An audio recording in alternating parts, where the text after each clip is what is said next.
لأول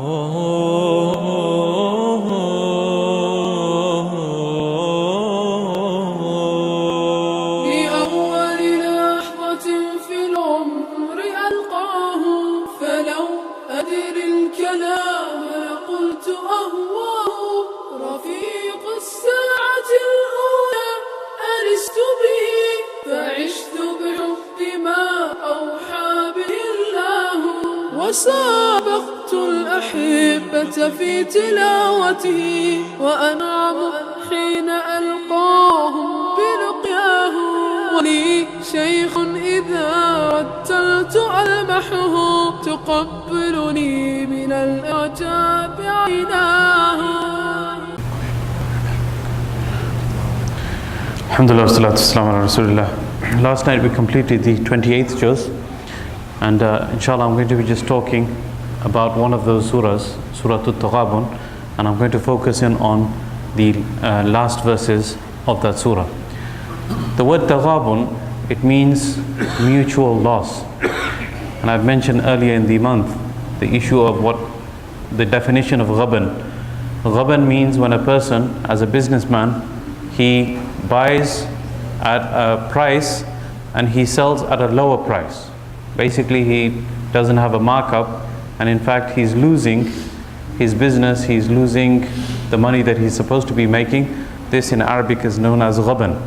So the biggest ghaban and the biggest loss will be obviously on the Day of Judgment, when a person will realize that the belief that he should have had and the amal that he should have done were supposed to have been done and completed in the worldly life, and now in the hereafter it's too late to make amends, and now he is going to face the ultimate loss, which is obviously the permanent loss of the hereafter, in which he will be failing and doomed for the punishment forever and ever. So that is the biggest loss, and that's why that Allah subhanahu wa ta'ala describes this day, ذَلِكَ يَوْمُ التَّغَابُنِ, in this surah, and this is what this surah is named after. So this surah, the scholars have a difference of opinion about whether it's a Makki surah or Madani surah. Some scholars say that half of the ayat were revealed in Mecca and half were revealed in Medina. Others say that it was revealed at the very beginning time after Hijrah, and therefore the verses seem like Makki and Madani both at the same time. So in any case, it was either at the very beginning stages of the Medinan life, Madani life, or it was a half-half. This is the opinion of the scholars. So how is it that we can save ourselves from making sure that we are not losing out on the day of Taghabun, on this day of the Day of Judgment? What are the things that we're supposed to, what are we supposed to be doing? Allah subhanahu wa ta'ala tells us, وَأَطِيعُوا اللَّهَ وَأَطِيعُوا الرَّسُولَ. In this surah, He tells us, obey Allah and obey the Prophet. This is the first step towards getting success in the hereafter. And then after that, فَإِن تَوَلَّيْتُمْ فَإِنَّمَا عَلَى رَسُولِنَا الْبَلَاغُ الْمُبِينُ. If you turn away, if you run away, if you turn your backs, then the responsibility of the Prophet has been completed. He's done his job. Al-Balagh al-Mubin, he has given the message, he's propagated the message, and he's given you the message that he's supposed to. If you don't listen, then that's your loss, but he's fulfilled his responsibility, so he's not to be held accountable. After that, Allahu la ilaha illahu, there is Allah, there is no one worthy of worship except for Him. وَعَلَى اللَّهِ فَلْيَتَوَكَّلِ الْمُؤْمِنُونَ. And only on Allah subhanahu wa ta'ala do the believers have tawakkul and trust. This is the next thing, tawakkul on Allah subhanahu wa ta'ala, trust in Allah subhanahu wa ta'ala, that on many occasions what we tend to do is that we say we believe in Allah, we believe in His Prophet, but then when it comes to do things which are difficult and seemingly they give us a worldly loss, it's a very difficult step to take. An example of that is, very common in this part of the world, is a person is offered a job in a company that may not be very ethical from a Shari'i standpoint. And now a person is, wondering and thinking that what should I do? Should I take this job or not? Then obviously he will take religious advice, he will take a fatwa, he will ask the scholars, and he will try to find out whether it's permissible for him to work there or not. So on the one hand, the dollar signs are flashing before his eyes, and he has a huge financial gain to get in this world. And on the other hand, the money that he may be earning is at the very least questionable. So what is the thing that will make him decide what step to take? It is this concept of tawakkul. If he has the trust in Allah subhanahu wa ta'ala, then he will forego this job and he will take the thing that is clean, and he will wait for something to come along that is more cleaner from a perspective of earning. So وَعَلَى اللَّهِ فَلْيَتَوَكَّلِ الْمُؤْمِنُونَ. Only on Allah subhanahu wa ta'ala do the believers have tawakkul and trust in every step of their lives. We should do that. The next thing, Allah subhanahu wa ta'ala then talks about our families, and how sometimes the family can become a hindrance to a person's own faith and his belief. And this is really, if a person has a family that is supportive in religion, and both are seeing eye to eye in this issue of making sure that the family is practicing properly and the kids are practicing properly, this is a real blessing. And both husband and wife should appreciate this thing first and foremost, irrespective of other differences that they may have, and there will always be differences within the household. But if the husband and wife and the kids are seeing eye to eye in respect of practicing the religion, being good Muslims, and keeping the hereafter in front of them, then this is the most important thing from anything. So, but unfortunately, the problem is that in many occasions that doesn't happen. So Allah subhanahu wa ta'ala is highlighting this issue in the next ayah. Allah says, يَا أَيُّهَا الَّذِينَ آمَنُوا إِنَّ مِنْ أَزْوَاجِكُمْ وَأَوْلَادِكُمْ عَدُوًّا لَكُمْ فَاحْذَرُوهُمْ. O people of Iman, indeed from your spouses, that can be husband and wife. The word zawj, it can be applied to both husband and wife. Sometimes the husband is maybe pious and Islamic and practicing, and the wife is not. And sometimes it's the other way around. Sometimes the wife is pious, she wants to practice, and the husband tells her not to practice. The husband tells her not to put the hijab on. The husband tells her not to dress in an Islamic way outside. So Allah subhanahu wa ta'ala is saying that sometimes your husbands or your spouses, and sometimes it's your children that are enemies to you. There's a very strong word, the word adu. Allah subhanahu wa ta'ala has used it for the most part for the shaitan. Inna shaytana lakum aduwwun mubin. Indeed, the shaitan is an open enemy to you. Here Allah subhanahu wa ta'ala is using it for your families, for your husbands, your wives, your children. So what that means is that if a person is not careful and he or she submits himself or herself to the whims of the husband or the wife or the child, then he is actually leading himself to destruction, leading herself to destruction and failure in the hereafter. Sometimes a line has to be drawn, and the line is basically the ta'at of Allah subhanahu wa ta'ala. لا طاعة لمخلوق في معصية الخالق. There is no obedience to the creation in the disobedience of the Creator. So if, for example, the wife or the husband or the child is trying to lead us to a path which is not conducive or helpful in building our hereafter, then indeed they are our enemies. So Allah subhanahu wa ta'ala is saying, فَاحْذَرُوهُمْ. Beware of this. Beware of this, which means that make sure that you don't just fall into the trap of listening and obeying to them and just following into the footsteps of the things that they may want you to do. There is a point where you have to say that no, enough is enough, and I have to obey Allah subhanahu wa ta'ala, I have to obey the Prophet, and I cannot listen to my family. in these things that they're trying to guide me towards. So Allah subhanahu wa ta'ala is saying, فَاحْذَرُوهُمْ. This verse was actually revealed when some people tried to migrate from Mecca to Medina.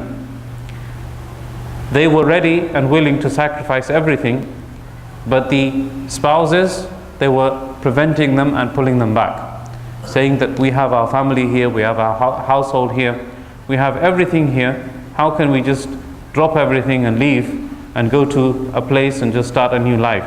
It's too difficult, so just stay. So Allah subhanahu wa ta'ala revealed this verse that no, it is in your best interest to leave, go to Medina for the sake of your deen, for the sake of your religion. So you should leave irrespective of what your families are trying to tell you. But again, the wording is general, so this applies in all times, at all places, that any time that your family is trying to prevent you from becoming a better Muslim, then this is something that you need to be wary of and protect yourself from. But at the same time, Allah subhanahu wa ta'ala says something and balances it out at the end of the ayah. وَإِن تَعْفُوا وَتَصْفَحُوا وَتَغْفِرُوا فَإِنَّ اللَّهَ غَفُورٌ رَحِيمٌ. Allah uses three different words for being forgiving. تَعْفُوا, تَصْفَحُوا, تَغْفِرُوا. Basically, they mean the same thing.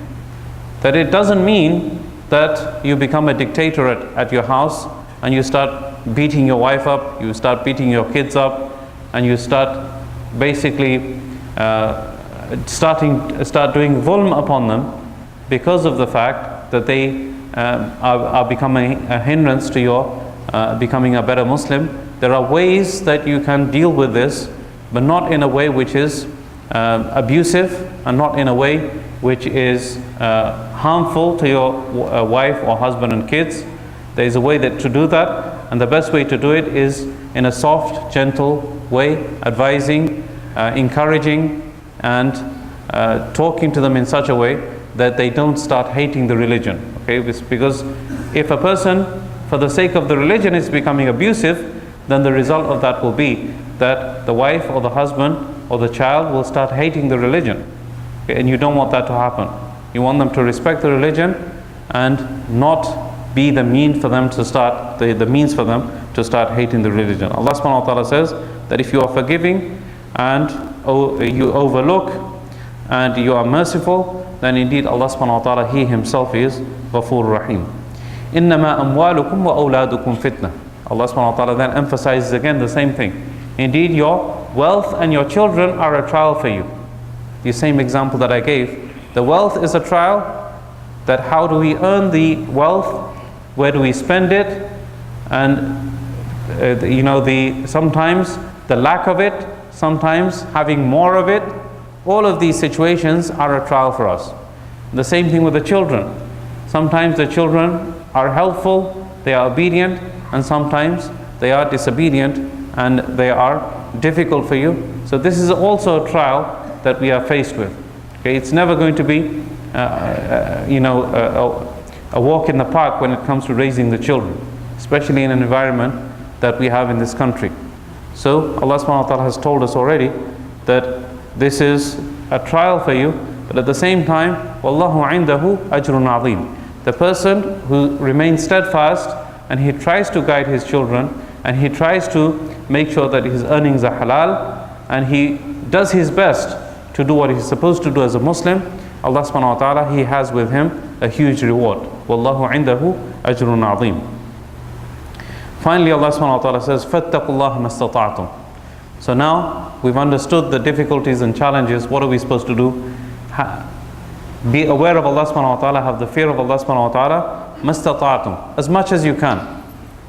This is what we are supposed to do. We have an istita'a, we have a capability, we have to have the taqwa of Allah subhanahu wa ta'ala as much as possible. وَاسْمَعُوا, listen to Allah subhanahu wa ta'ala, listen to what Allah subhanahu wa ta'ala is saying. وَأَطِيعُوا, and obey the Prophet. Isma'u means listen to the Quran, listen to the words of Allah, and ati'u means obey the Prophet of Allah.